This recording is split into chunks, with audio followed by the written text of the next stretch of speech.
Welcome to Crime Crazy, the weekly true crime podcast with Aaron Klein and Diana Seacon, where we prove that we know nothing about our legal system, but we are still crazy for a good true crime story in Chicago. Woo!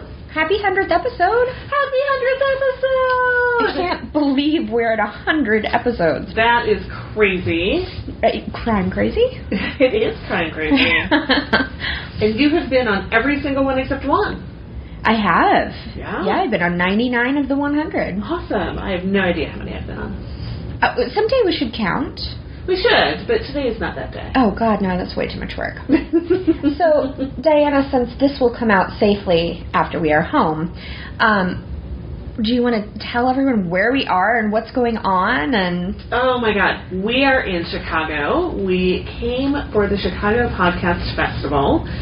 And True Crime Podcast Festival. Oh, God, what did I say? Chicago. Oh, yeah, that's wrong. So we came to town for the Chicago, well, that was a part of the name, but the True Crime Podcast Festival held in Chicago, the very first one, and we got a hotel room in the Chicago Athletic Association Hotel. Yeah. And it is epic. It's amazing here. Every room of this building is gorgeous. The rooms themselves, so I think there are some different, like when I was looking at the pictures online, it looks like different rooms might have had different, what are those benches called at the foot of your bed? Aren't they the horse? Well, no, these are horses. Oh, yeah. No, I don't know. I just always called it the bench at the foot of your bed. So the bench at the foot of your bed, I think there are different ones for different rooms, but we have like the vault. Yeah, vault or horse or whatever. Yeah. It is. Yeah. So that's really cool. Really cool, old-timey, athletic accessories. I noticed today, we've been here 2 days, and I noticed that the bedside table, the bottom of the legs is wrapped like it's a tennis racket. Yep. Every detail is amazing. It is. Everybody is so nice. Yes.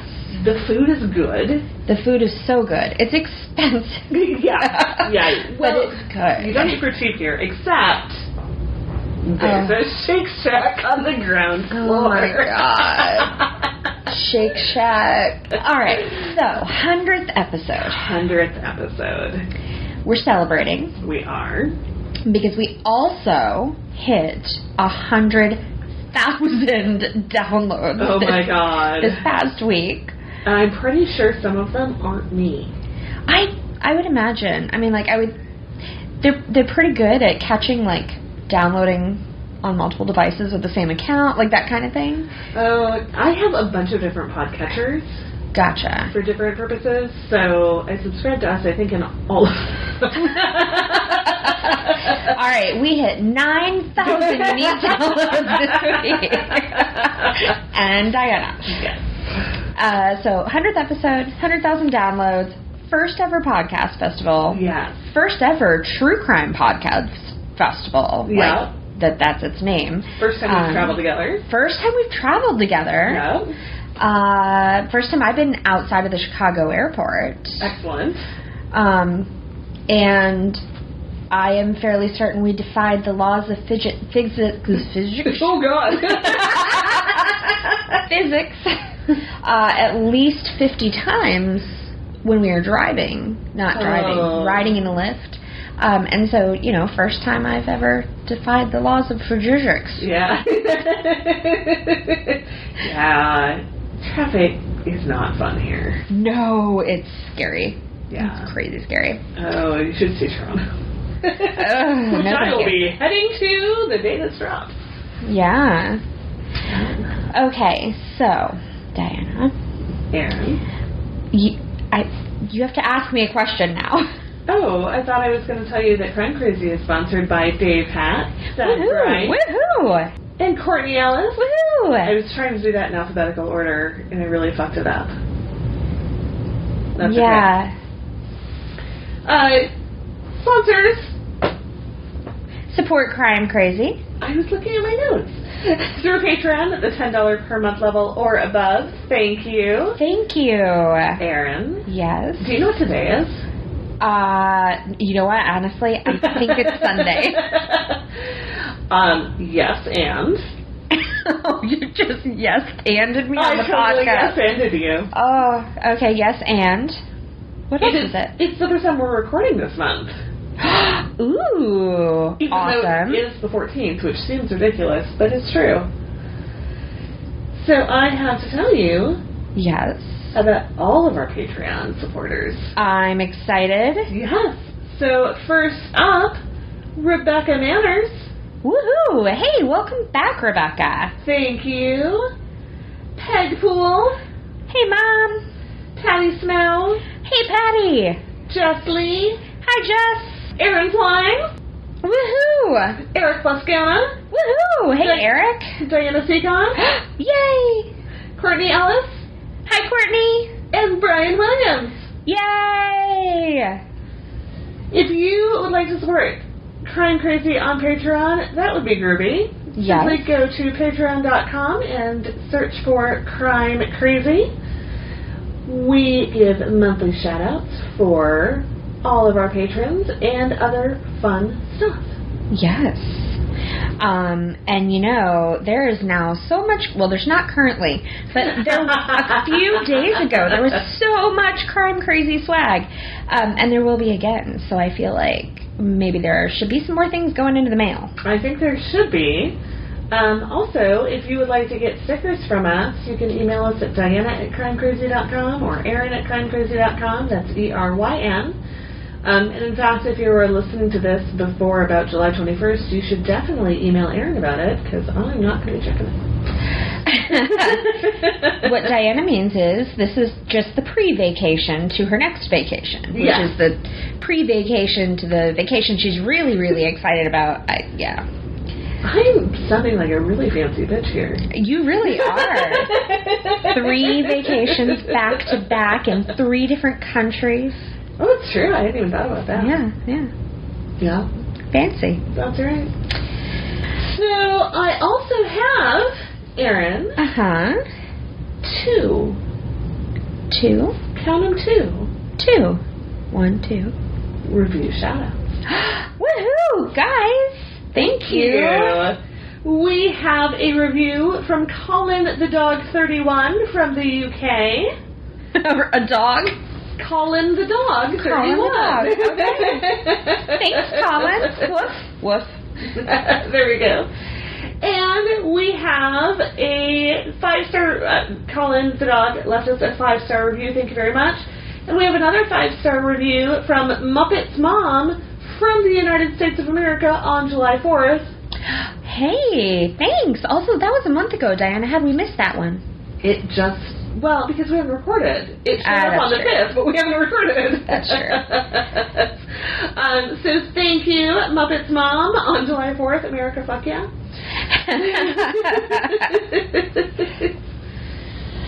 And I just want to remind everybody that you can follow Crime Crazy on all the social medias, and in fact, you should, because we posted a bunch of cool shit from Chicago, and there is more to come as it relates to this episode. Yes. No, actually, I got a bunch more pictures to post. I'm pretty excited about it. Some of them I'm like, gotta get out of the city, and then we'll post. Wow, that made it sound really bad. Well, we didn't want to give anything away. Right. Just didn't. It's secret keeping, not criminal activity. That's right. In fact, there was a much smaller amount of criminal activity this week than Aaron thought there was going to be. It's true. But we'll talk about it 100% smaller. It did not end up on this week's episode as a story. Right. Only as a storyteller. So, yes, definitely do that. Go to crimecrazy.com. All of those things, all of our social media, all of the ways you can support us are all on that site. So, easy to find. Also, super cute pictures of us. Also, more of those to come. Yes. We were really killing it from the super cute pictures angle this weekend. Either that or the having drinks at lunchtime angle, which would have helped. Yeah, whatever. All right, so I'm exhausted. We have to start talking. Okay, Erin? Yes. Did you learn anything this week? I did. Or in the last almost 3 weeks since we recorded? I did, Diana, I did. Tell me. Okay, so here's what I learned this week. I learned Catherine Kate O'Leary was born in 1827. She was an Irish immigrant living in Chicago, and she and her husband Patrick O'Leary, which is just the most Irish name. Who they ran a well-known saloon and gambling hall in Chicago. Oh, heavens. But that isn't why you know Catherine O'Leary's name. In October of 1871, Mrs. O'Leary went out to the barn to milk her cow, and the story goes that her cow kicked over an oil lamp, lighting the barn on fire, and the fire spread in the dry, windy conditions, even traveling across the polluted river that everyone had hoped would, put an end to it. Mm-hmm. And this became known as the Great Chicago Fire. Diana's, got this huge grin. Okay. So, I told you there were some things in here I don't think you know. Okay. We're going to get there. But because of the anti-Irish immigrant leanings of that time, the O'Learys got more than their fair share of shaming, public retaliation. They were they had to leave the area. I mean, they had to leave the area anyway because everything they had burned down, but, it was just awful. Which, if the stories that people told had been true, then maybe would have been still over the top, but okay. Mm-hmm. But they weren't. So on his deathbed, Michael Aham, who was the reporter, admitted that he made up the whole thing about the incident about the cow and how the fire started, which, before all was said and done, had progressed to Mrs. O'Leary's a drunk, she was out there, she lit the fire and put it next to the cow, just awful things, right? And then, I had the broken glass from the, to prove that she was at fault. But some Irish guy came and stole it to hide the evidence because, so just extreme racism. And, on behalf of my people, fuck you. So all of that was exaggerated. And she also had a lot of really bad press and some legal trouble because of it. And he made all of the part about the cow up. What actually happened, we'll never know. Mm-hmm. It could have been an accident. It could have been arson. Could have been something somewhere in between. But as for Catherine O'Leary, she died of pneumonia in 1895. And according to her, from the fire on, she was never out of the public eye.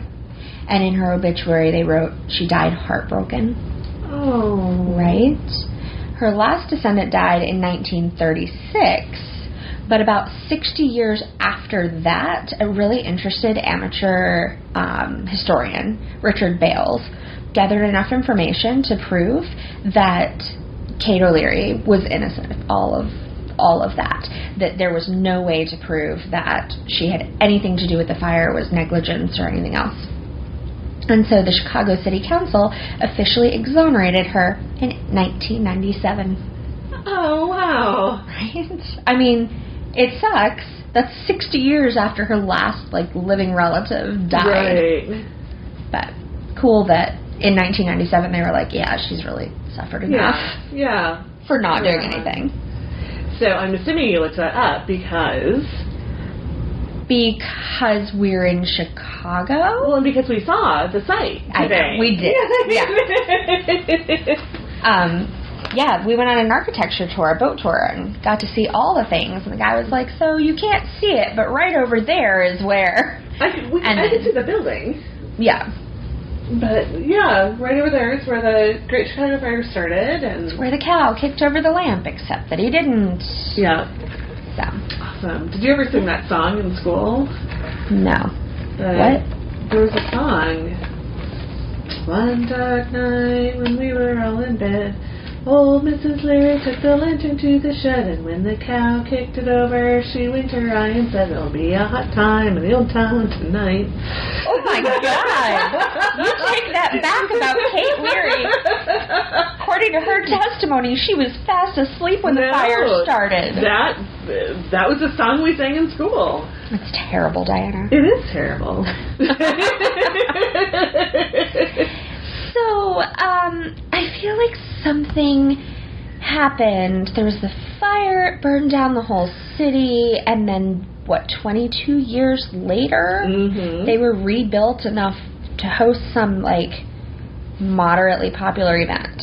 moderately popular event. And I feel like there was some crime involved. There was a lot of crime involved.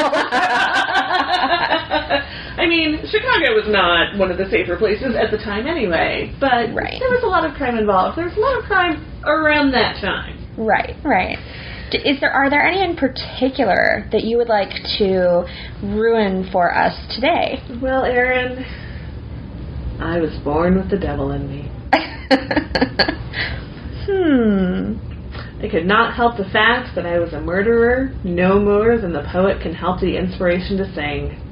I was born with the evil one standing as my sponsor behind the bed where I was ushered into the world, and he has been with me since.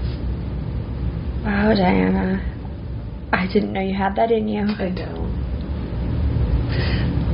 Those are the words of H.H. Holmes. Formerly my favorite serial killer. Except he probably never wrote them.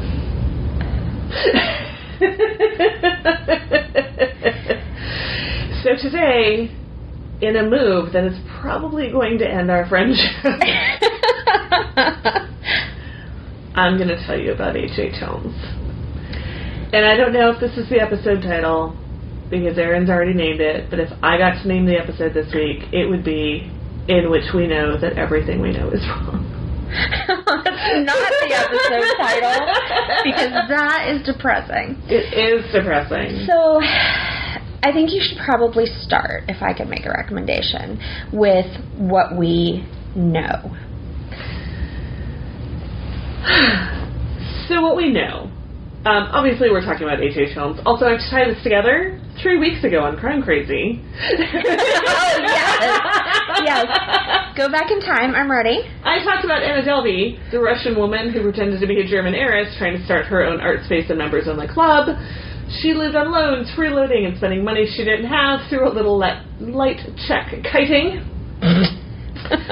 This week, we're going to talk about another person that made people think he was a man well above his means and that used financial misdeeds to support himself in his life of crime. Because we're in Chicago, obviously we need to talk about one of its more famous citizen criminals, H.H. Holmes. Also not his real name. So, certainly not. So, do we want to go through and talk about the things we know or the things we know? I am not sure which one of those knows is which. I would like you to tell me the version of H.H. Holmes that everyone gets. Okay, so the version of H.H. Holmes that everyone gets is like this. Herman Webster Mudgett, which is a truly horrible name, was born in Gilmanton, New Hampshire on May 16th, 1891. He was the third of 5 children of Levi Horton Mudgett and Theodate Page Price Mudgett. Theodate? Theodate? I mean, I don't have any idea what to do with that. No. What was wrong with Theodore? Well, I mean, you get to name your kids what you want. He graduated high school at age 16, took several teaching jobs around his area of New Hampshire. In 1878, which would make him like 17, he married Clara Lovering, and they had a son, Robert Lovering Mudgett, in 1880. Herman went to the University of Vermont in Burlington, but he left after 1 year and enrolled in the University of Michigan's Department of Medicine and Surgery, from which he graduated in 1884. Life was hard for him in 1884. His wife left him in Michigan, moved back to Vermont, and she didn't hear much of him after that, in her own words. He moved to New York for a job, but he was run out of town and made rumors that he was involved in the little boy's disappearance. Yikes. He then moved to Philadelphia and took a job at Norristown State Hospital, which at that time was known as the State Lunatic Hospital at Norristown. So, it's a great place. He only lasted a few days there. He said in his confessions, of which I have read all of them, and he said in there, I think he only lasted like 5 days. It was a really short amount of time. And he said when he closes his eyes, he can still see their faces. Yeah. Just horrible. I bet it was, yeah. And not only that, but this was a person who had gone through medical school in the, 1860s, 1870s. Right. Or 1870s, 1880s, yeah. Seen a lot of people die. Horrible shit going on. Yeah. And so, yeah, I can't even imagine. So he didn't last very long there, and he was able to get a job at a pharmacy in Philadelphia. And that didn't last long either, because a boy died after taking medicine from that pharmacy that Mudgett had given him. Herman insisted that he had nothing to do with the child's death, but also decided it was a good time to get out of Dodge. He moved to Chicago, which is a city that he had previously been to and just fell in love with. He loved this city. Yeah. Well, what were they calling it today on the tour? The Paris of the Prairie. Mm-hmm. Yeah. In 1886, Dr. H.H. Holmes stepped off the train in Chicago with his surgical valise and started a whole new life. With a whole new name. A whole new name. So the story that you probably heard is that Holmes happened upon Dr. E.S. Holton's drugstore in the Chicago suburb of Englewood, which was annexed to become part of Chicago in 1889, but we weren't there yet, where Dr. Holton was upstairs dying of cancer while his wife did her best to keep the store open and take care of him. Mm-hmm. You may have heard that Holmes sweet-talked Mrs. Holton into letting him take a job there and eventually bought the store after Dr. Holton died, and then killed her when she started getting too insistent about getting those payments for the store. That is indeed what I have heard. So the truth is that the E.S. in E.S. Holton stood for Elizabeth Sarah, who was not a man. No. Much older than Holmes, dying of cancer. No. She was a year older than Holmes. They went to the same medical school. She decided to sell the store probably because she was pregnant with her second child. Yeah. And her husband, worked on the railroad or something. Was not a pharmacist, is where I'm going. Right. Wasn't going to be running the store if she stopped. Right. It seems like he did pay for the store out of the more than 50 lawsuits that were filed in the city of Chicago alone towards him during his time there. One from the Holtons was not there. Gotcha. So it seems like they did get paid, and they both Holtons lived well into the 20th century. I realize we're in the 21st century, but not a whole lot into it, so that's crazy. Yeah, no, they both outlived him by quite a lot. Yeah. But he did take over that drugstore, however that came to be. I'm going to go with, less interesting, less horrible than the original. But a tiny bit more interesting because it was a woman. Right. That's a cool story to tell. Right. So nobody really knows, it's pretty well documented that Holmes loved Chicago. He'd been here on a trip, thought it was great, thought there was a lot of opportunity here. And the story was, he stepped off the train and he saw a drugstore and, just happened to be this guy who was dying of cancer and his wife was, didn't know what to do about everything. It was a great opportunity. It was a great opportunity, and then he got rid of her, too, because I think the story was that they'd never had children, so there was nobody to notice that they were gone, and they were quite elderly. Well, these people were young. They were around his age. They were having babies. There were at least two of them. Right. So now the thought is, and this isn't confirmed, but since they went to the same medical school, it sounds like she left as he was coming in, so they may not have known each other directly, but they probably had some of the same friends. Right. And it was thought that it was very deliberate that maybe somebody he knew from medical school said, hey, Beth wants to sell her store. Right. Why don't you go to Chicago? Right. And he was like, that's perfect. I love Chicago. Exactly. Yeah. Or maybe he was, maybe he put the words out that he was looking for opportunities in Chicago. Yeah. He never had a very good medical practice. He taught before he went to medical school. He went back out east, and he didn't successfully set up a medical practice, so he actually ended up teaching again. Gotcha. So he never really practiced as a doctor. Right. He practiced a bit as a pharmacist, but medicine was never how he made his money. Right. Well, and I mean, I think even if they didn't have some sort of connection that, like, knew she wanted to sell and whatever, I feel like even just going there and being like, hey, oh my gosh, we went to the same medical school. Right. I was a year behind you. Did you have Professor so-and-so? And like, or Dr. so-and-so.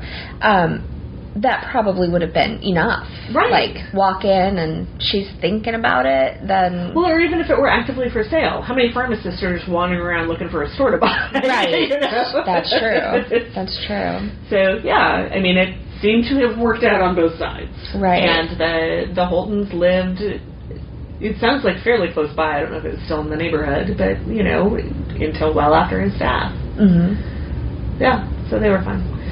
We don't actually know much from them. There's a lot of contemporary coverage and a lot of contemporary interviews, which I have been reading all of. And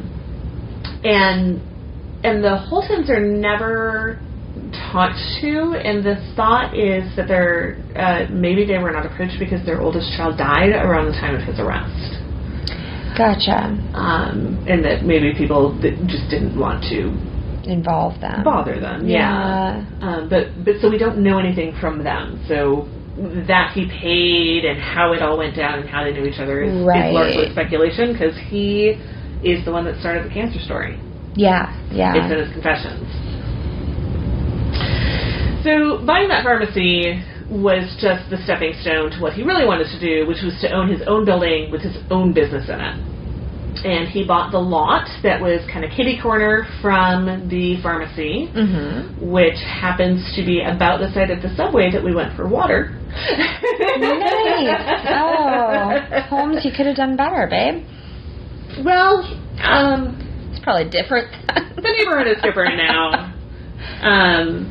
But yeah, so where we were there was the original site of the pharmacy, more or less.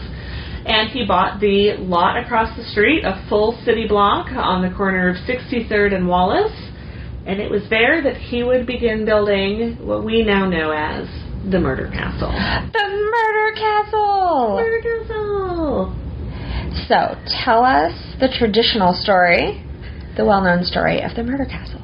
So, the Murder Castle was a building that Holmes built with no architect involved. And it was supposed to be large and grandiose, multi-use facility. Yes.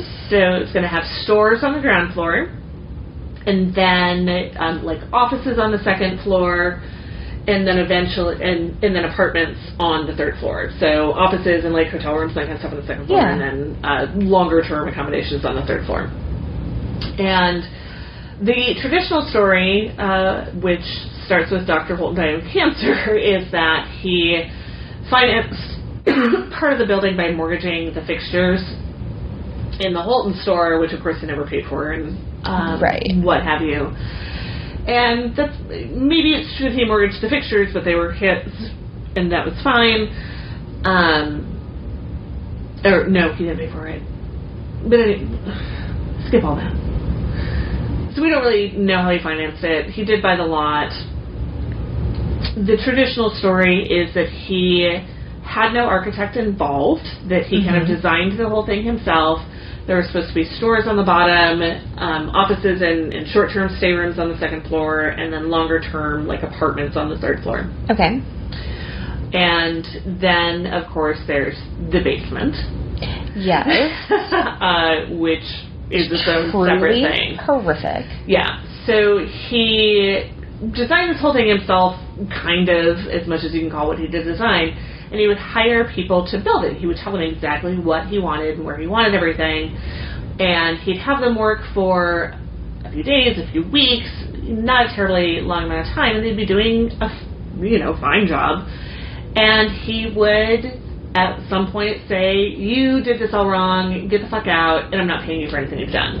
And he did that over and over and over with all of the tradespeople, and essentially, got the place for free. Right. Now, the story goes that the building was built that way so that nobody ever knew right. the full story of the building. And that allowed him to do things like have gas lights installed in every room with a control panel in his office. Some rooms had one door, although I read one report that on the second floor, every room had at least 2 doors. Although then the math didn't work out. But the fact is, we don't actually know what it looked like. So most of this is speculation. But that the floors were deliberately built to be really confusing, the second and third floors. So there were hallways that went to nowhere. There were doors that opened to nothing. All of the rooms had gas jets that were individually controlled in this panel in Holmes' office. There were greased chutes that went between the floors directly down into the basement. Holmes had a safe built into his third floor office. Right. Which is not very practical because safes are freaking heavy. Yeah, it wasn't a safe. But, he had the safe built into his office on the third floor. It was built directly into the building. Of course, when the safe builders wanted their money, he said that they were welcome to come take it, but he'd sue them if they damaged his building, and he'd build it into the building, so free safe. So that is the story of kind of how the structure was built. And then you have the story about the basement and how, the grease chutes went down to the basement, and once it got down there, there was a kiln, but it was really a crematorium, so it's built to the dimensions that you would need to burn up a body, and there are vats of acid. One of his flim flam machines was down there, the one that he said would turn water into gas, but it was actually hooked up to the city gas main. That was down there. There was a rack. There was pools of lime that I think dissolves the body. Yeah.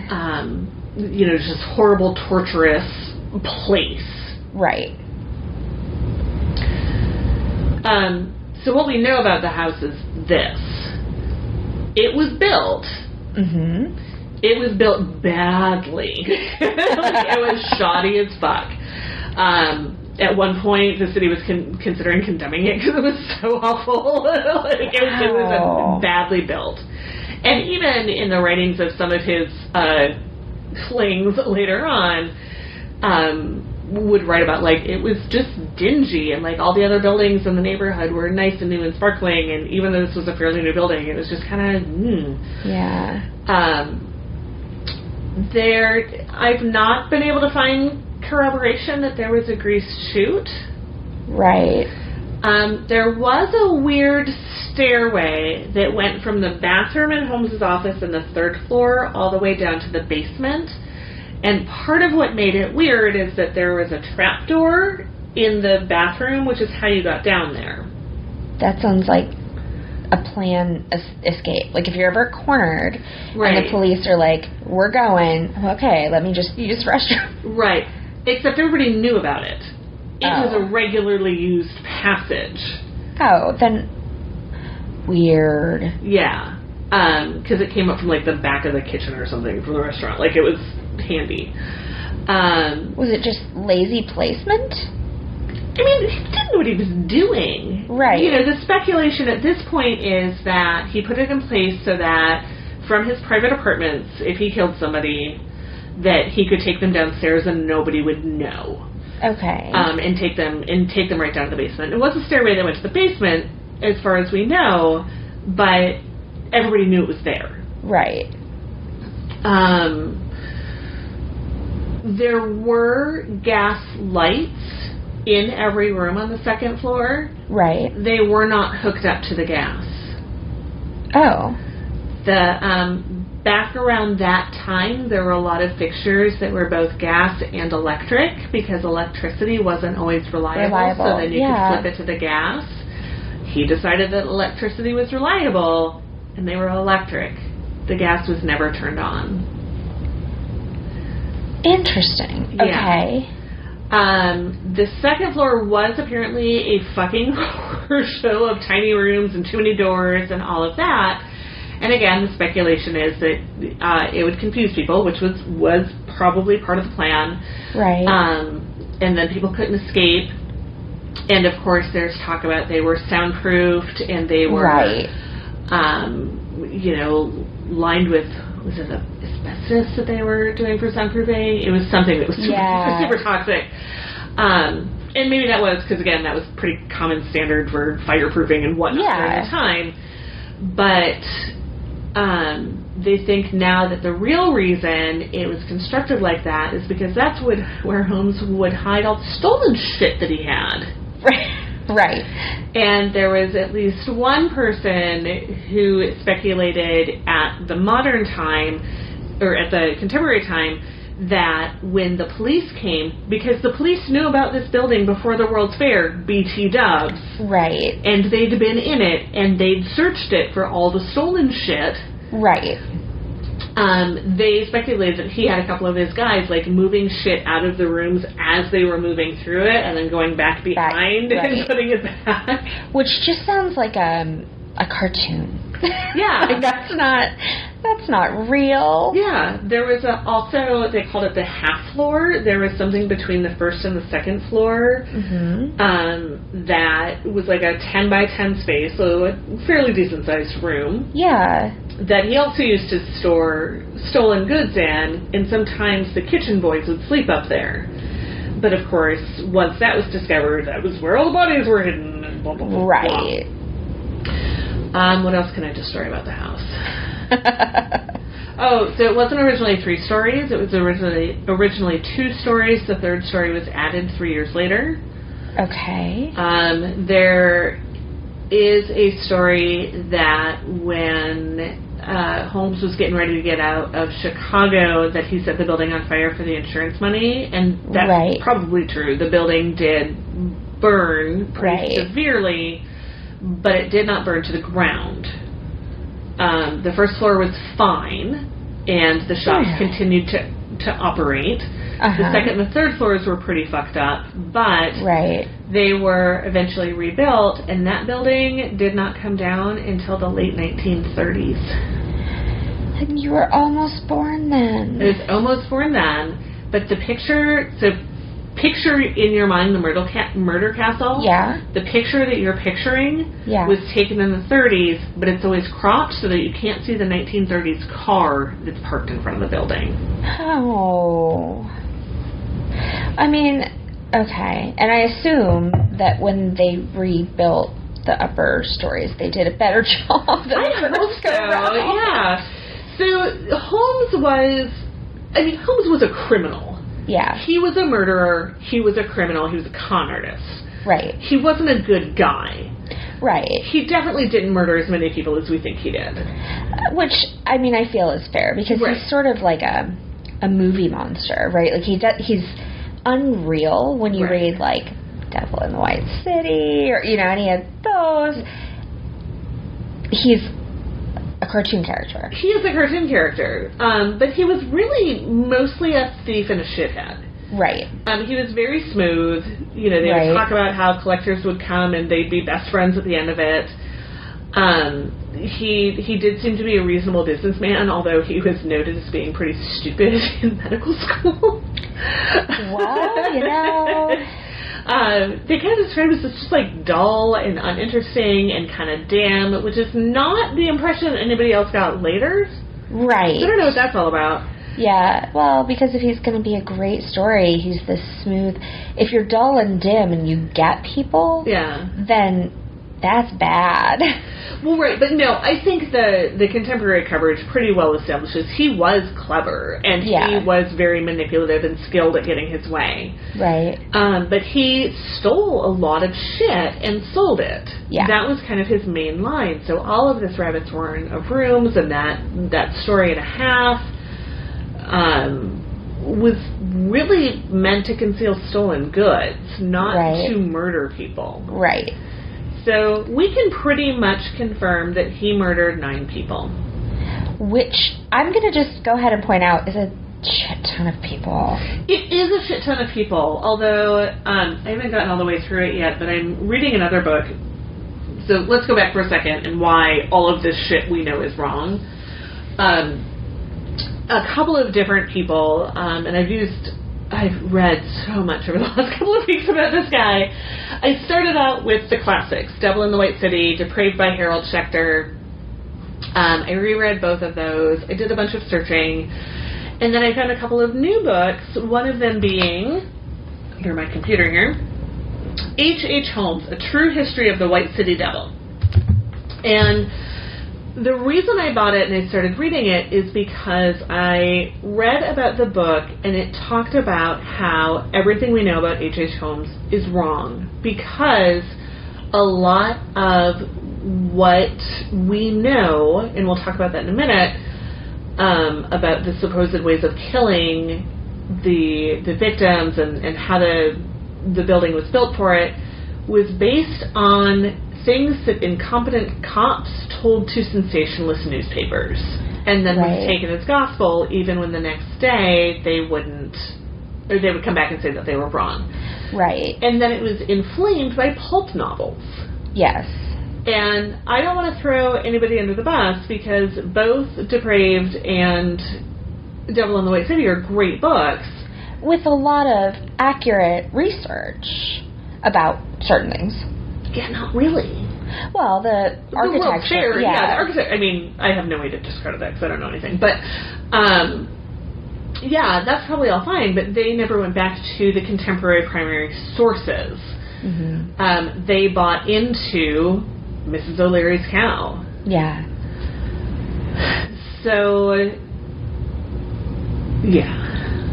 So, he probably killed 9 people. Mm-hmm.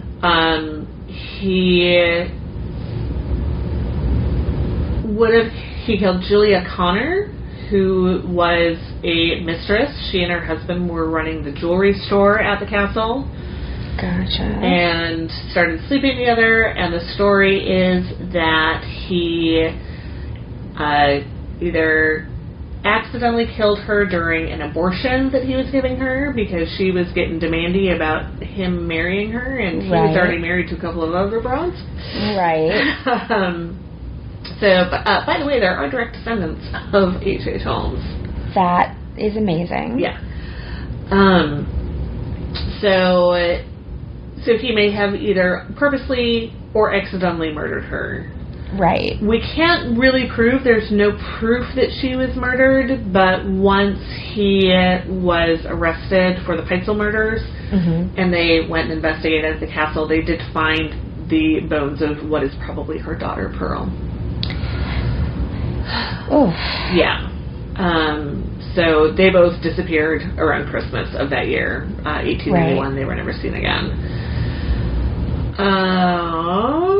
So after Julia was Emmeline Segrand. Mm-hmm. She was a stenographer at the Keeley Institute. Have you ever heard of that? I feel like I've heard of it. I don't know about it. So the Keeley Institute was a alcohol addiction recovery center, as we might say today.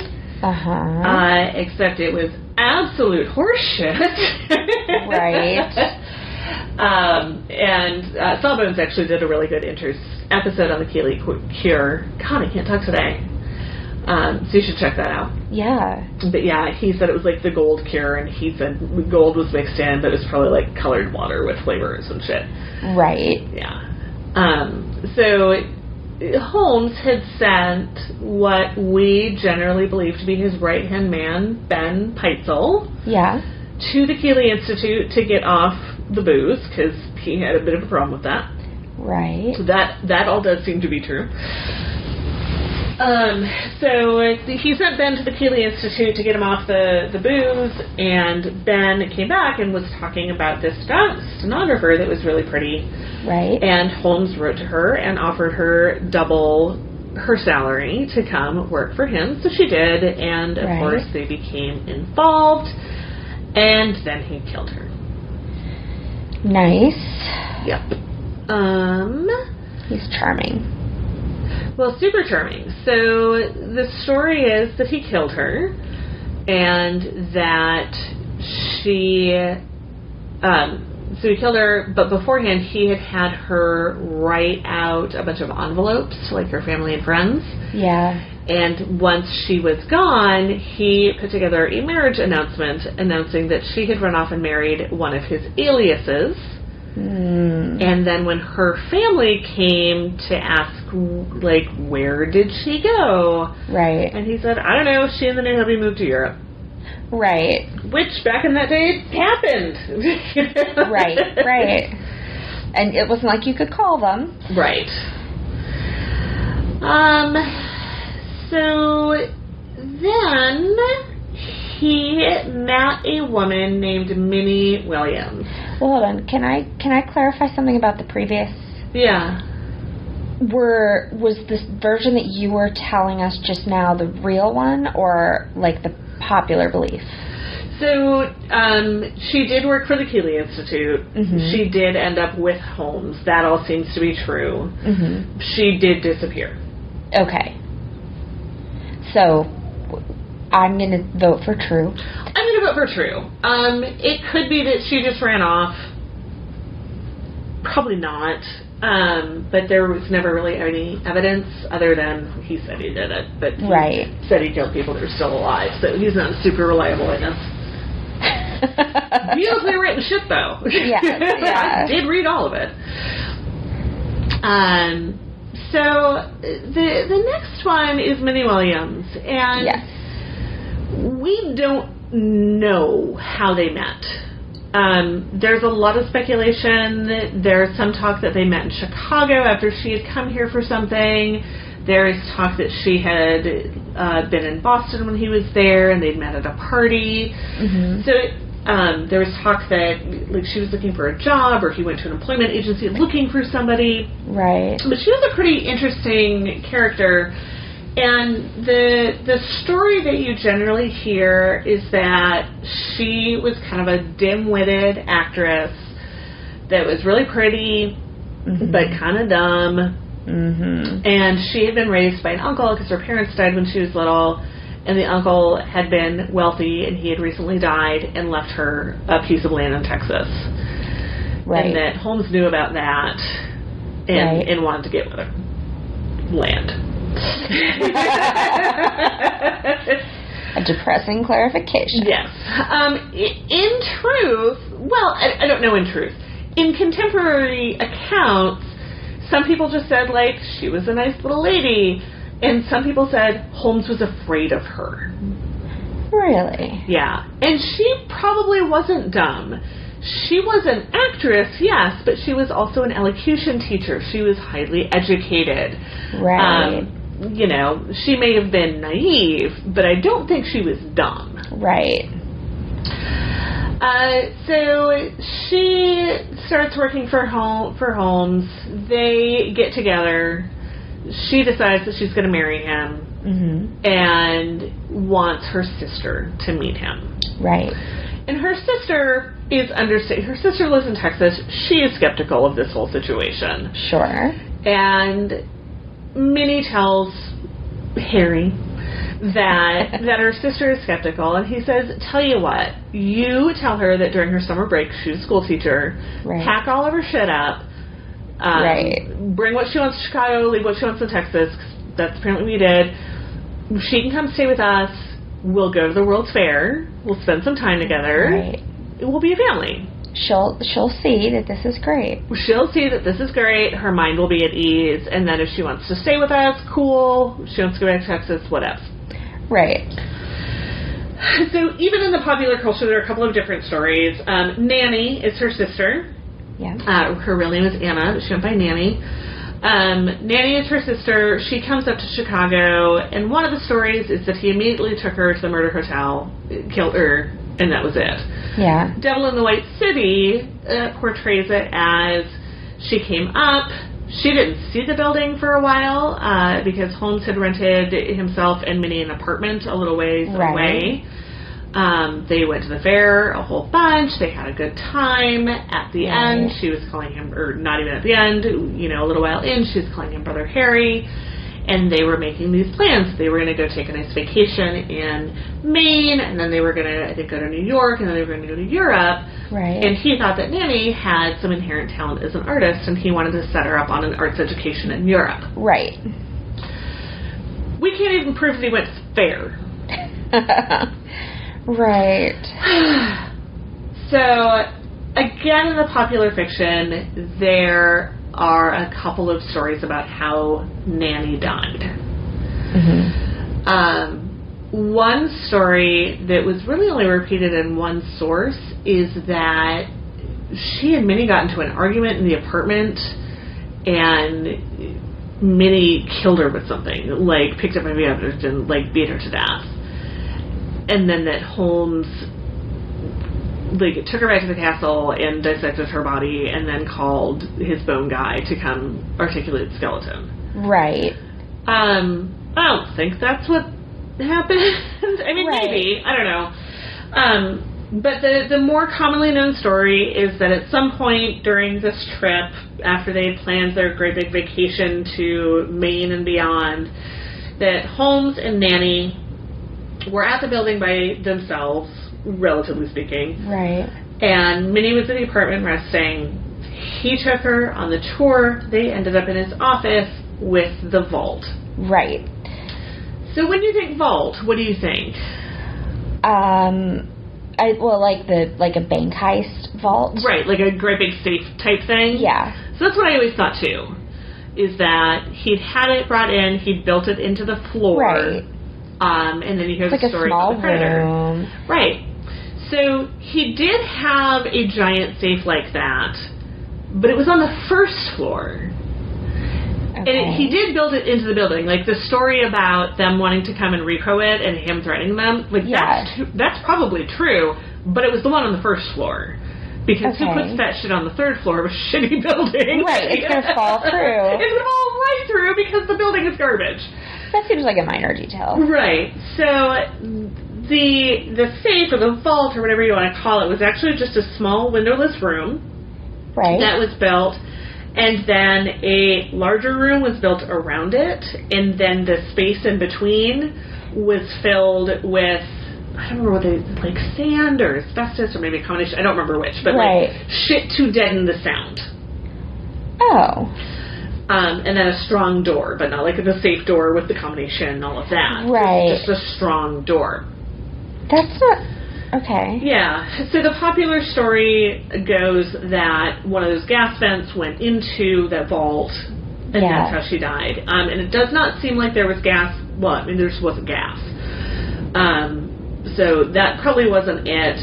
Based on some of the chemicals that were found in the house later, they think that he mixed up a bowl of chemicals that would have overpowered her and killed her from inhaling it. Okay. I mean, that's... Okay. The other story that may be true, you always hear about the footprint. Yeah. That might be true. And it was Nanny Williams. Because it's just a regular door. It could have been... Well, so what they think, and I think what they thought at the time, what they said was that there was some kind of acid, like, on the floor. Yeah. And I don't know if it would have been acid, but some sort of corrosive or something. Right. To make the chemical reaction faster with whatever he put in there. Gotcha. And then it was the acid that was burned into the door. Right. And maybe that's it, if it was some kind of corrosive. Yeah. So that might be true, but I'm not 100% on that. So then So Nanny's dead. He's already had Minnie transfer the deed to the property in Texas over to him. And so he gets rid of her too. Mm-hmm. Probably. There was a lot of talk that Minnie Williams never died. I mean, not never, eventually. That Minnie Williams is still alive. Still alive. And I don't know what to think about this, and I haven't gotten to this part in this new book that I've read, but from the contemporary coverage and from Holmes's confessions, he kept saying that Minnie Williams was alive. Right. And if he's making up people that he's killed, then he's probably not going to underplay a murder he did do. It seems like he introduced other women as Minnie Williams so that other people would say, no, she was still alive. I met her. Oh.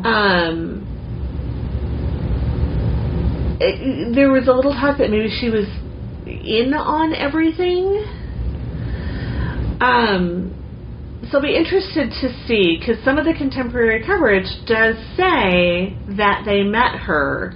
Yeah. And then there were a couple of people that said that he was afraid of her. And maybe that's just sensationalizing after the fact, or rumors from around the neighborhood.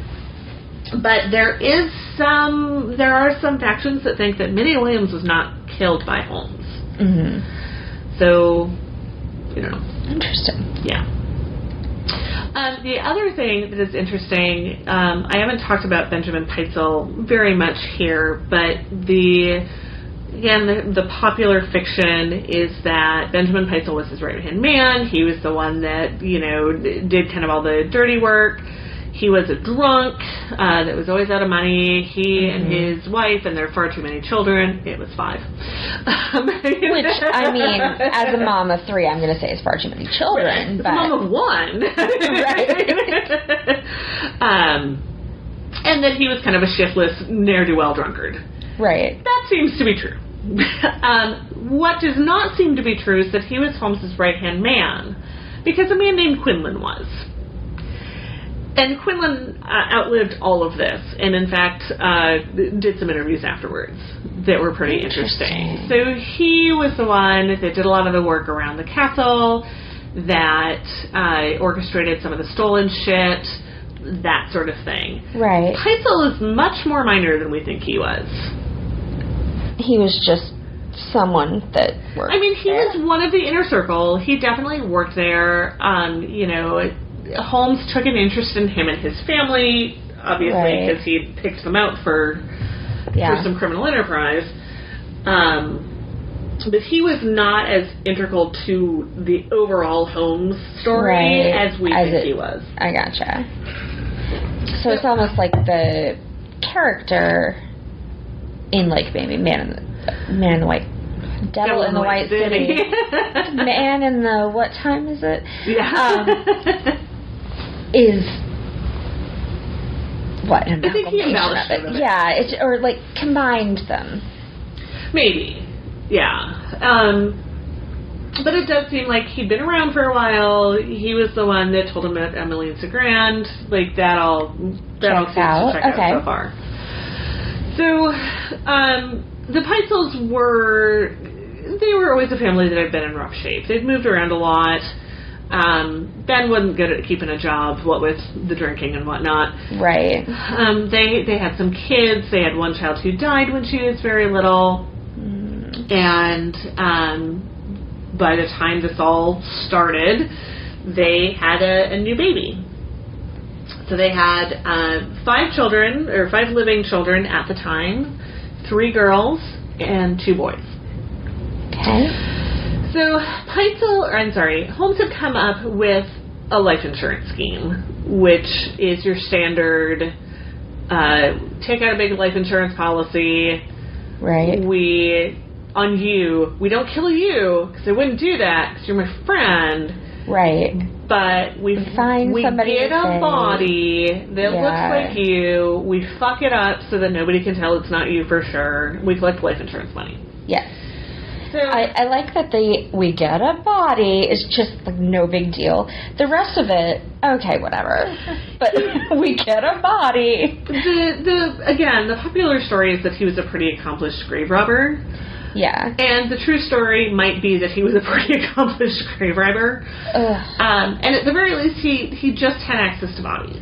Especially in medical school, especially if he knew other people in medical school that weren't terribly scrupulous. Yeah. Getting a hand on a body probably wasn't that hard. Right. There is talk that he had done it before, Apparently he came up with this scheme in college or med school, and it was something that he would talk to one of his buddies about. Right. There is some talk that buddy was the first victim of this, that Holmes took out life insurance and killed him. Seems like he might have just died. He wasn't murdered or anything, he just died. Interesting. I mean, people just die. Just die, yeah. But Holmes for sure did it the one time, and that was for Benjamin Peitzel. Mm-hmm. So he had convinced Ben that it would be a good idea if Ben took out some life insurance, and he took out $40,000, which was a ridiculous amount of money back in the 1890s, that he would then move to Philadelphia, right, open a patent office, because that seemed like something he was qualified to do. Right. The fam would move out west a little bit. Benjamin would set up shop, get people to know him a little bit, and then he would die.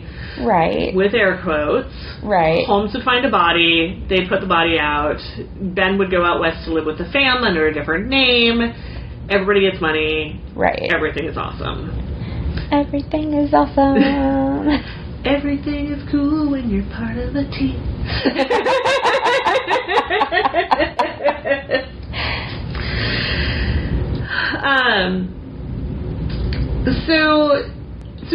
So he agreed to this. He talked to his wife, Carrie. She was not a fan of this plan. I mean, it requires you to move and change your identity. I think she was fine with that part, because they moved on the regular. Yeah. And, she just felt it was bad, and it sounds like she didn't really trust Holmes a whole lot. I mean, that seems good. Yes, he should have listened to her. Instead, he went to Philadelphia. He opened a patent business. He, was in the neighborhood for a little while, and then Holmes came in one day and killed him. Now, back at this time, forensics and just science in general was not very good. Right. It was not really mature. It was not at all mature. So there were a couple of things that would make this scheme troublesome now. So one thing is, if I have to get my hands on a body, yeah, I need to make sure that I kill the person or whatever within a range of time, so it looks like the story I'm telling. Right. And in the manner that I'm telling. But back then, I couldn't... Oh, no. I, as a professional, couldn't really tell how long somebody had been dead. Right. They started to smell maybe more than a day. Right. If you were bones... more than a week. Months, So I didn't have a real good way to tell how long you'd been dead. Right. I didn't have a very good way to tell what killed you, unless it was super obvious, like you didn't have a head anymore. Right. I couldn't necessarily tell whether that head came off before or after you were dead anyway. Right. If you were poisoned, there's that. No head. Right. And I also can't tell that it's you that's dead. Right. Somebody might say it looks kind of like you, and that's what we go with. As good as it comes. Yeah. So Holmes knew all of this, being, we'll call him a medical professional. I mean, he got the training for it. Well, yeah, sure. So he knew all of this. So he knew that he could fake anybody that was going to look at the body. Yeah. But knowing all of that and being able to explain all of that, he could explain to Peitzel's family that even though this looks like your dad, it's totes not. It's a body I got from someone else. Oh, man. Yeah. So he kills Peitzel. Probably knocked him out with chloroform and then set him on fire. Did a bad job. because they figured out pretty quick that that's not how it went down. He then tried to collect the insurance payout, and that's actually what was his downfall, because it all looked really suspicious. Right. They noticed that there were bottles of chemicals in the room. They noticed that the way he was burned wasn't consistent with the way that somebody would accidentally set themselves on fire. Right. Because he was well established in the neighborhood as a drunk. Right. Everybody knew he was drinking, and what Holmes had tried to do is make it look like he'd dropped his match on himself. Yeah. And that didn't always work really well. And he was in a weird position, and Holmes had positioned him near the window to help speed up the decomposition, so that it would be harder, more hard to tell when he died. So the insurance company thought it all seemed funny, and they sent their investigator out to look into all of this, which is eventually how Holmes was caught. Right. So he then went to Mrs. Peitzel and said, all right, so I've got the dummy body. Ben's hiding out for a while. Right. We need to identify the body. Right. But I don't want you to do it because you know what's going on, and I'm afraid you're not going to convince anybody. Right. We need someone who doesn't know him as well. Right. So we need somebody who doesn't know, but somebody who would be familiar enough to be able to identify the body. You're not the best person to do it. Also, your baby's sick, so you should probably stay home with his ass. Right. So why don't you let me take your daughter, Alice? Alice was the second oldest daughter. The reasoning was that the oldest daughter would stay home and help with the sick baby. Yeah. And then Alice would identify the body. And while he's taking her on a trip, why not take the other couple of kids to get them out of the way for a while the baby's sick? They were all going to have a nice road trip. Right. So they get to... they go to Philadelphia. Alice identifies the body because it's her dad. Yeah. And apparently he had a really prominent, mole on his neck. Uh-huh. To the point that, he couldn't wear shirts with collars because it rubbed. Oh, wow. And so when Alice saw that, she was like, yep, that's my dad, and, reacted like you would. Right, when your dad is dead. And Holmes, apparently, during the inquest, the people running the inquest were like, this isn't Ben Peitzel, you got a body and put it in here, we're on to you. And he's like, no, look, he's got this mole on his neck, and cut it off. Right. It's a real mole, check this out. So Alice freaks the fuck out. The body is identified. He takes her back to the hotel, and he's like, hey, not your dad. Right. By the way, trick we played on you. Right. That was not your dad. Your dad's fine. Right. We're going to go get him. Right. We're going to get you all back together. Everything's going to be fucking awesome at the Peitzel house. Right. And instead, he took them on this insane road trip. Yes. Train trip, I guess, really. Yeah. All over occasionally murdering them. Well, yeah. So he did end up murdering all of them. He murdered Howard. I don't know where I got George. He first murdered Howard, and then he murdered Alice and Nellie. He took them all on an insane road trip. He also took Mrs. Peitzel around with him, and sometimes his current wife, see the air quotes, Georgiana, and he would sometimes have all three of them within a few blocks of each other at three different hotels running around. It's like a goddamn sitcom. Yeah. That is mostly true. Most of that is true because it was documented by the detective that was assigned to follow him. So all of that is very well documented. And in a rare twist for this and every other true crime podcast, Holmes was caught by amazing police work. Yes. This guy did his fucking legwork, literally. Yeah. Like, he was onto all the aliases. He started to know the kinds of hotels that he would stay at. Nice. So he would go to the next city, which was hard to track because although the children were writing to their mother, Holmes was not mailing the letters. Right. But they'd go on eyewitness accounts of a very well-dressed man with 3 bedraggled children, and then 2 children under this name that we know he's used before. So Geyer would go to the town that he thought Holmes was in or that Holmes had been to, and he would just canvass it. He would knock on every door. He would look at every register. He got to know his handwriting. So very much like what I had read and heard. Yeah, very much tracked his ass down. So they did eventually catch up with him, and that once he was found and the bodies of the children were found, they started storming the castle. Mm-hmm. And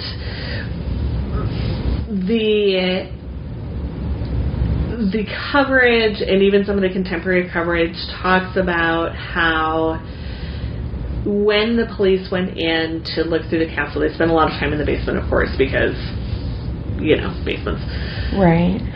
And every day they'd come up with some new theory. So one day they went down to the basement and were like, we found these tanks of acid. That must be how we got rid of the bodies. Right. And then the next day they'd be like, so we were wrong about that. But we found the piles of lime, and that's how we got rid of the bodies. I'm like, oh, yeah, that's probably not it.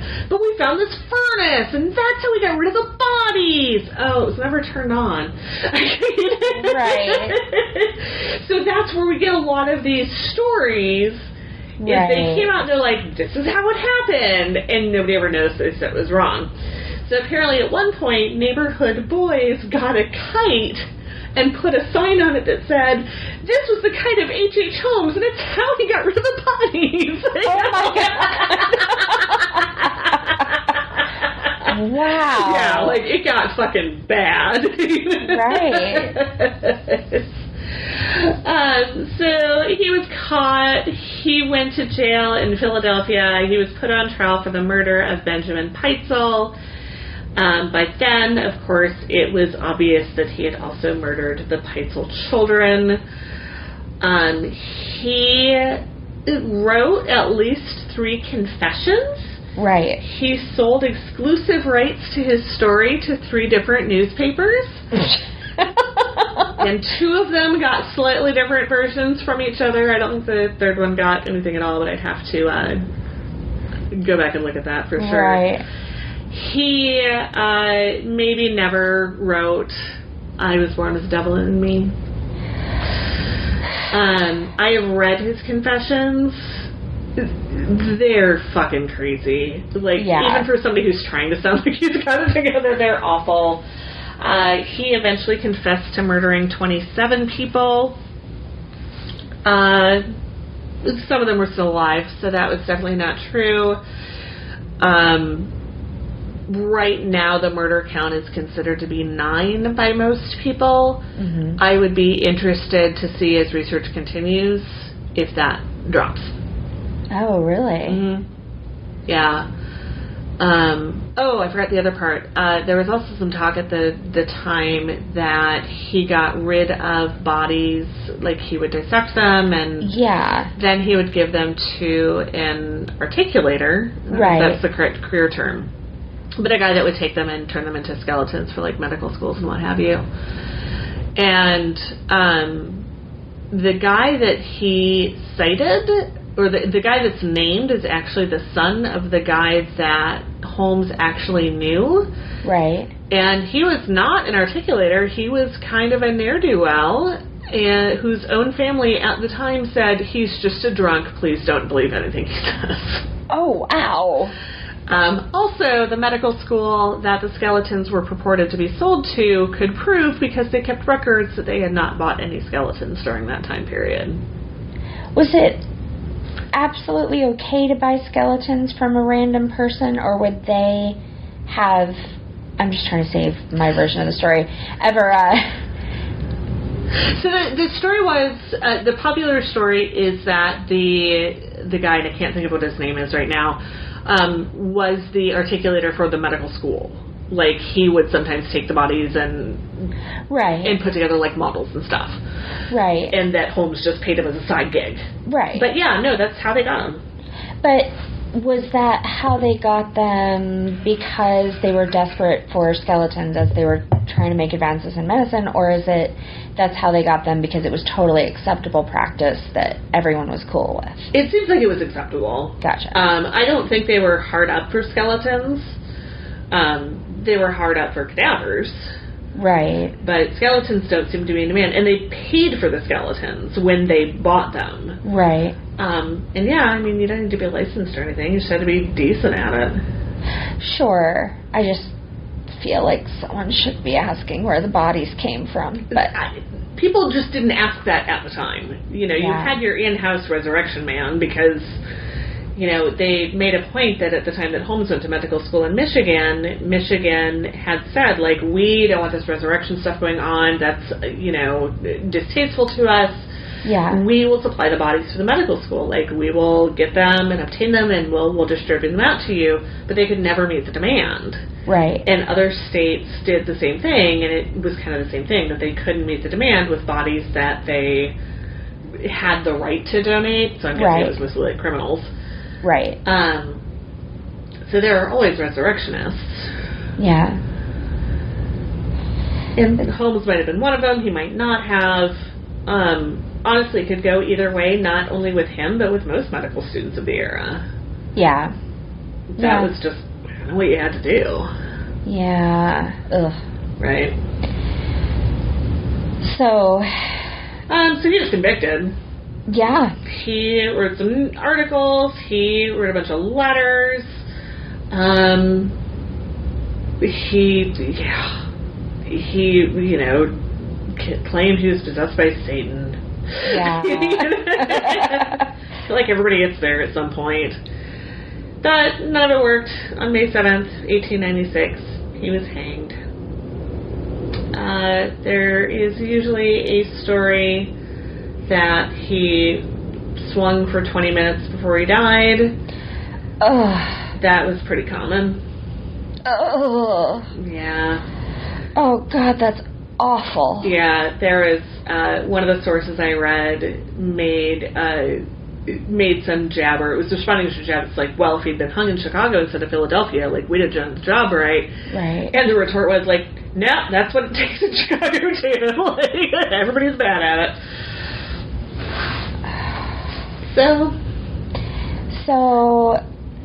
there's one postscript, and I don't yet know if this is true, but I believe it is. Quinlan, who was the caretaker, he killed himself on March 7th, 1914, and his body was found with a note that just said, "I couldn't sleep." Oh my God. That's the creepiest part of the whole story. Yeah. The building was set on fire, definitely once, or probably once by Holmes. Right. Just seemed to catch fire on the regular. I think there were 5 or 6 fires in the building. I mean, it doesn't sound like it was particularly safe. Oh, it didn't follow fire code. Definitely not, but the building did remain in use until it was torn down in 1938, at which time the land was bought by the U.S. Postal Service. And it is now the site of the Englewood Post Office in Chicago, Illinois. Which we got to see. We totally did. So, guys, I was a little concerned that Diana was going to end up in the wrong place on this week's episode. She had all these plans to bribe people. Not bribe. So what I had heard was that if you go to the Englewood Post Office and you are nice to them, they will let you see the basement. Because where the Englewood Post Office sits is not exactly on the same plot of land, but it overlaps where the castle was. Right. And it is believed that part of the basement is part of the basement of the castle, and there's a tunnel that nobody really knows what the situation is there. And I had heard that if you're nice, and I was going to be nice with some Starbucks gift cards, that they would let you in and let you and walk you through the basement. Right. So it turns out that was not particularly true, because apparently they used to run tours every Saturday. Right. Come to the basement, but they don't do it anymore because their regulation is that somebody from the central post office has to come down and run the tour, and that it's not particularly safe down there. Yeah. So they no longer do it. Yeah. Yeah. So we stood outside over where we think the basement may have been and took pictures of our feet. We know that it was. I'll dig it up for you because the basement. No. That was just a totally unintentional pun. The author of the book, or one of the books that I'm reading right now, which is looking at the contemporary coverage, he went through all the newspaper archives because he's local to Chicago. Right. He superimposed the picture of the building of Holmes's time and the post office. And there is overlap of the buildings. Right. So where we were standing is where that overlap is. Right. At 63rd and Wallace in Inglewood. And so I think that we did actually post some pictures on Instagram. I don't think we did. No? No, I didn't post any of mine. I was waiting. I don't know. I don't think I posted. I know I sent them to my husband. Yeah. But for everybody else...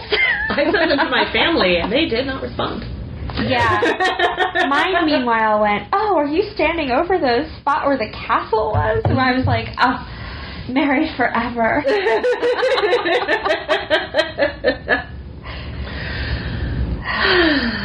So, you've been talking about how you're going to ruin Holmes for a couple of days in a very depressed way, and for a while we were not friends. I'm sad about it. But you know what? That wasn't as bad as I thought it was going to be. Like, it sort of feels like Holmes is sort of Jack the Ripper level, like, we're gonna, like, an exaggeration. Like, it's a story based in fact that obviously got exaggerated. Right. And that seems to be very true. Like, I think the most bummer, it's not the most bummer part. The best part is that he probably didn't just kill a shit ton of people in a murder castle and have someone take them apart and sell them to medical colleges. Yeah. That, was a big part of the story. Yeah, and it that made him more of an evil. Right, and depending on which theory you buy, it is thought that he may have killed both Julia Connor and Emmeline Cigrand during an abortion. Right. That they'd gotten pregnant by him, and he wasn't so much interested in that. And it may have been accidental, or it may not have, because when it comes down to it, he was not a very good doctor. Right. So one or either of them certainly could have been accidental. Sure. He didn't necessarily, it doesn't seem like he killed for pleasure. He didn't, even in his confessions, he never talked about pleasure. It was always about money. Yeah. Or to get somebody out of the way. Does that qualify you as a serial killer? He still killed 9 people, so yeah. You don't have to kill for the sake of killing? No, because look at, like, Black Widows. Oh, that's true. They're opportunists. Yeah, that's true. So no, I think I would be willing to give him 1 or 2 as an accident. Yeah. The pencil kids and Ben Pencil certainly weren't. Right, intentional. Yeah. Nanny, if not many. Right. But it was mostly for money. Mm-hmm. Or to get somebody else out of the way. Right. But the person that knew the most, Quinlan, he didn't touch. Right. So I don't know. It makes him less of a monster. Right. And it makes him less of a mastermind, I almost think. Yeah. I mean, it does sound like, though, there are some parts of the story that were missing from kind of that creative nonfiction stuff. like the moving all of the stolen goods around behind the backs of the police. Like, that's pretty clever. That's pretty great. And he did seem to never really do anything honest in his life and yet end up successfully with all of the things. Right. And then eventually got caught for murder. Like, he didn't get caught for the other... They didn't catch him for the stolen goods. They didn't catch him for the, Well, they caught him plenty. He was sued fucking everywhere. Yeah. He's less of a monster. He's less of a mastermind. It doesn't even seem like the hotel was actually even open. Like, it wasn't really ever meant to be a hotel. Right. So there weren't, dozens of young women staying there, and he was murdering them. Like, I'm disappointed. I don't want to say I'm disappointed in him. I'm disappointed that nobody ever took the time to really look into it. That they built on the pulp and the good story, and it is a good story. Right. This is a less good story. Right. I don't know. It humanizes him, and I don't know that I like that.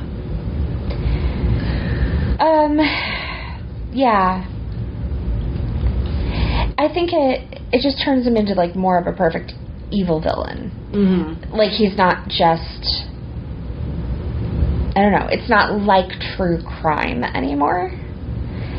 Yeah. He gets to be this sort of next level psychopath that's brilliant and devious and, Right, but I don't think that anymore.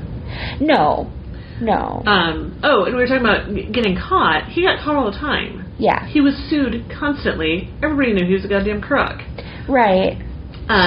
So, again, I don't know. I still have to think about it. I still haven't fully formed my opinions on on how I feel about it. But I was really, like I said to you the other night, it should have stopped at Devil in White City. Yeah. It should not have kept reading on. I mean, yes, and I don't know. He's less interesting. He's less devious. He's less of a big story. But that also means he hurt fewer people and he did less damage. So that's a good thing. Absolutely, yeah. No, he was bad. I would bump him up to real bad. Yeah. I mean, he did murder some people. He did murder some people. Quite a few people. A reasonable, not reasonable number. An unreasonable amount of people. Yes. And he did swindle and con a ton of people. Oh, yeah. And he did build a crazy building where he maybe killed some people. Mm-hmm. And he did come up with horrible schemes to murder people. And he did murder children. And, he's a pretty bad guy. Oh, yeah. He's definitely a bad guy. But I don't think he's the evil genius we thought he was. Right. Interesting. Mm-hmm. Well, okay. So, I just want to say, by way of disclaimer, that when I say favorite serial killer, I mean the one that I find the most outrageous or interesting story or amazing capture or whatever. And so, I'm going to have to pick a new favorite serial killer. Yeah.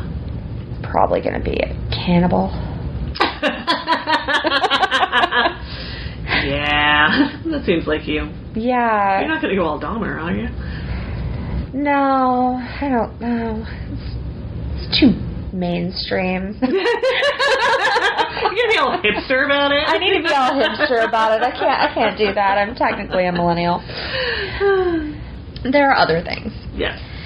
Like calling your people. Call your people. We gave away a lot of keychains and buttons that said call your people and stickers. Yes. You guys better call your people. Yes. And then you should tell us about it, and then we'll send you stickers. Right. And don't end up on next week's episode.